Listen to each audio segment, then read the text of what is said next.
ចាជាដំបូងក៏ជម្រាបសួរគ្រូទេនេះខ្ញុំឆេងគំលៀងលេខរៀនទី25រៀនថ្នាក់ខដាក់ឌីផងដែរចា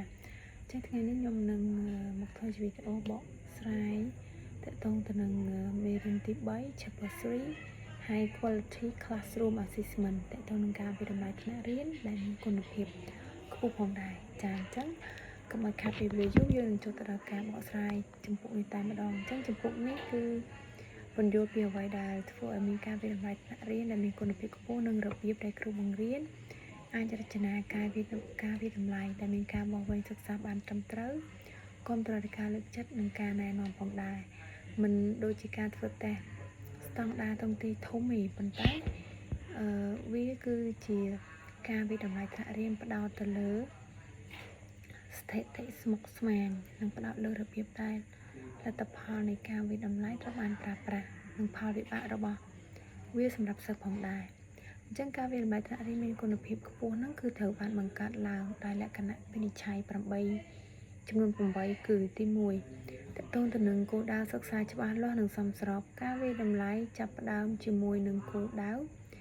សិក្សាដែលបានកំណត់យ៉ាងច្បាស់លាស់ដែលអាចយល់បានទាំងគ្រូបង្រៀននិងសិស្សគោលដៅត្រូវតែសមស្របនឹងការអភិវឌ្ឍស្របតាមស្តង់ដារនិងមានតុល្យភាពចំណេះដឹងហេតុផលជំនាញផលិតផលនិងចរិតលក្ខណៈផងដែរនិងទី2តកតងទៅនឹងការប្រើវិធីសាស្ត្រវិតម្លៃនិងគោលដៅសិក្សាផងដែរគោលដៅសិក្សាផ្សេងគ្នាគឺតម្រូវឲ្យមានវិធីសាស្ត្រវិតម្លៃផ្សេងៗគ្នាអញ្ចឹងគ្រូបង្រៀនត្រូវតែផ្ដោតឬក៏ត្រូវតែគូបគងគោលដៅរបស់ពួកគាត់ជាមួយនឹងវិធីសាស្ត្រសមស្របដូចជាការឆ្លើយតបឲ្យបានជ្រើសរើសការឆ្លើយតបបង្កើតឡើងដូចជាការសង្កេតសំណួរតវត្តការវិតម្លៃឬក៏ការដែលវិតម្លៃដោយខ្លួនឯងផ្សេងៗអីចឹងទៅសម្ពលភាពគឺសំដៅទៅលើភាពសមស្របនៃការបកស្រាយនៃការប្រើប្រាស់និងផលវិបាកនៃលទ្ធផលវិតម្លៃមិនតែវាមិនមែនជាការធ្វើតេស្តខ្លួនឯងដែលមានសុខភាពត្រឹមត្រូវនោះទេប៉ុន្តែវាជារបៀបដែលត្រូវបានបកស្រាយអញ្ចឹងផុសតាងដែលបានមកពីការបង្រៀនហ្នឹងទី1ផុសតាងតកតនឹងខ្លឹមសារការយកគំរូតំណាងនៃអ្វីដែលត្រូវបានបង្រៀនផុសតាងតកតលក្ខណៈវិនិច្ឆ័យភាពស៊ីសង្វាក់គ្នាជាមួយនឹងវិធានការផ្សេងទៀតផុសតាងជាបន្តផលប៉ះពាល់លើការរៀននិងការលើកទឹកចិត្តសិស្សផងដែរនិងទី4តកតងទៅនឹងភាពជឿជាក់និងភាពជាក់លាក់អញ្ចឹងភាពជឿជាក់ហ្នឹងគឺតកតងនឹងភាពស៊ីសង្វាក់គ្នានិងភាពត្រឹមត្រូវនៃការដាក់បន្ទុកថាតើពួកគេមានសេរីភាពពីកំហុសសម្ដែងរំខានការវិតម្លៃទាំងអស់មានកំហុសមួយចំនួនដែលបណ្ដាលមកពីកត្តាផ្ទៃក្នុងឧទាហរណ៍ដូចជាសុខភាពសិស្សការលើកទឹកចិត្តហើយនិងកត្តាខាងក្រៅផងដែរអញ្ចឹងគ្រូបង្រៀនគួរតែជៀសវាងការបកស្រាយលើសលប់អំពីភាពខុសគ្នានៃបន្ទុកតូចៗហើយប្រើប្រាស់ការវិតម្លៃច្រើនដើម្បីបង្កើតភាពជាក់លាក់ផងដែរទី5ភាពយុត្តិធម៌ការវិតម្លៃដោយយុត្តិធម៌ផ្ដល់ឲ្យសិស្សទាំងអស់នៅឱកាសស្មើគ្នាក្នុងការបង្ហាញអំពីការរៀនសូត្រនេះរួមទាំងការជៀសវាងភាពលំអៀងរបស់គ្រូបង្រៀននិងការវិតម្លៃធានារបស់សិស្សផងដែរនឹងតកតងនឹងទី5ផលវិជ្ជមានអញ្ចឹងការវិតម្លៃគួរតែលើកកម្ពស់ការរៀនសូត្រដោយការលើកទឹកចិត្តនិងការណែនាំប្រកបដោយប្រសិទ្ធភាពការវិតម្លៃដែលមានគុណភាពដោយលើកការយល់ដឹងស៊ីជម្រៅនិងការតស៊ូឬក៏ប្រសិទ្ធភាពខ្លួនឯងនឹងការឆ្លើយតបផងដែរ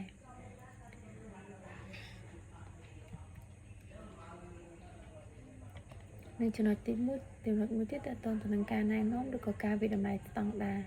អញ្ចឹងអ្វីដែលត្រូវបានវិតម្លៃគួរតែស្របនឹងអ្វីដែលបានបង្រៀនជាមួយនឹងកម្មវិធីស្តង់ដារផងដែរ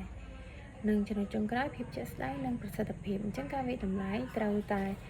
អាចធ្វើទៅបាននៅក្នុងថ្នាក់រៀនពិតប្រាកដហើយគ្រូបង្រៀនត្រូវតែពិចារណាលើពេលវេលាភាពសុខស្មើនិងការដាក់បន្ទុកផងដែរអញ្ចឹងការវិតម្លៃក្នុងថ្នាក់រៀនហ្នឹងគឺយើងត្រូវលើកទឹកចិត្តសិស្សឲ្យបានគ្រប់គ្រងដល់ការលើកទឹកចិត្តសិស្សផ្សេងៗផងដែរអញ្ចឹងការវិតម្លៃថ្នាក់រៀនមានប្រសិទ្ធភាពគឺផ្អែកលើគោលដៅសិក្សាច្បាស់លាស់ការដែលយើងប្រើគោលដៅឬក៏ការណែនាំក្នុងវិធីសាស្ត្រវិតម្លៃហ្នឹងឲ្យសមស្របហើយឆ្លើយតបទៅនឹងការវិតម្លៃផងដែរអញ្ចឹងសសរស្នូល3ដែលយើងធានាបានគុណភាពគឺសុពលភាពលទ្ធផលតម្លៃត្រូវតែគាំទ្រដល់ការបកស្រាយការប្រើប្រាស់និងផលវិបាកសមស្របភាពជឿជាក់ និងជាក់លាក់បន្ទុកគួរតែស្របគ្នាហើយកាត់បន្ថយការបន្ថយកំហុសឬក៏ជាសម្លេងរំខានអីចឹងទៅទី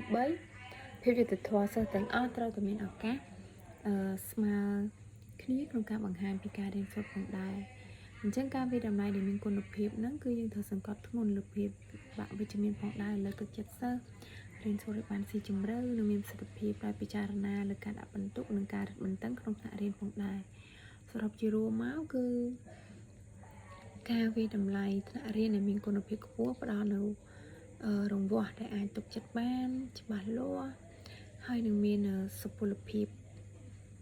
យុត្តិធម៌និងមានប្រយោជន៍នៃការអនុវត្តរបស់សិស្សគុណភាពត្រូវបានបង្កើននៅពេលដែលការវិតម្លៃបំពេញលក្ខណៈផងដែរអញ្ចឹងវាគឺជាការល្អបំផុតក្នុងការដែលយើងប្រើវិធីសាស្ត្រ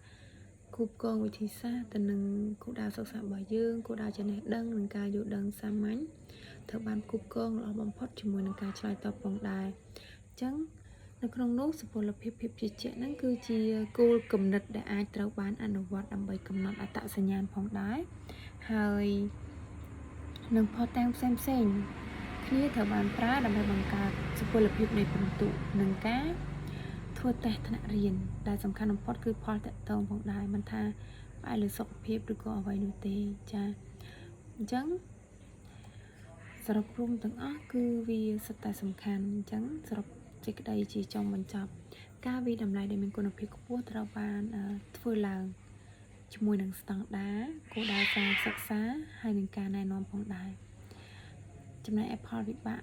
ដែលផលវិជ្ជមានរបស់វាគឺយើងផ្ដល់សម្រាប់គ្រូហើយនិងសិស្សផងដែរអញ្ចឹងបង្កើនគុណភាពទាំងមូលនៃការវិតម្លៃជាពិសេសអត្តពលនៃការវិតម្លៃលើការលើកទឹកចិត្តសិស្សទម្លាប់ការសិក្សារបស់សិស្សផងដែរអញ្ចឹងការវិតម្លៃត្រូវគិតគូរពីភាពសមរបស់គ្រូជាមួយនឹងវិធីសាស្ត្រពេលវេលាដែលគ្រូបានគិតគូរហើយនឹង